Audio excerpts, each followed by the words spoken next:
इस किताब में लिखा है कि इस 3 आयाम वाली थर्ड डायमेंशन की दुनिया की हर वस्तु देश, समय और नियति में बंधी हुई है, यानी हर वस्तु एक निश्चित स्थान, समय और नियमों के हिसाब से काम करती है। लेकिन शंग्री-ला घाटी में समय नगण्य है, यानी वहाँ समय ना के बराबर है।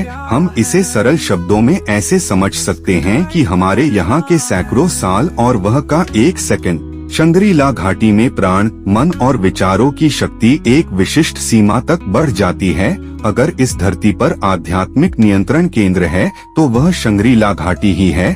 अगर इस शंग्री-ला घाटी में कोई वस्तु या प्राणी अनजाने में चला जाता है तो थर्ड डायमेंशन वाले इस जगत की दृष्टि में उसकी सत्ता गायब हो जाती है।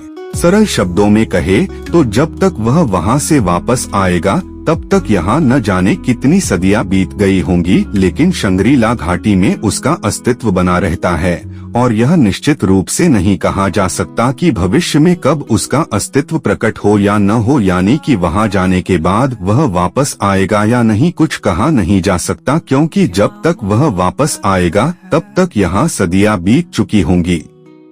शंग्री-ला घाटी में जाने के बाद किसी इंसान की आयु बहुत धीमी गति से बढ़ती है। मान लीजिए किसी इंसान ने इस घाटी में 20 साल की उम्र में प्रवेश किया तो उसका शरीर लंबे समय तक जवान ही बना रहेगा। शंग्री-ला एक आम इंसान के लिए अनजान जगह हो सकती है, लेकिन उच्च स्तरीय आध्यात्मिक क्षेत्र से जुड़ा व्यक्ति इस जगह से अनजान नहीं रह सकता। फिर वह व्यक्ति चाहे योग से या तंत्र से या किसी अन्य तरह के आध्यात्म क्षेत्र से जुड़ा हो, हाँ, लेकिन उस इंसान की साधना उच्च अवश्य होनी चाहिए।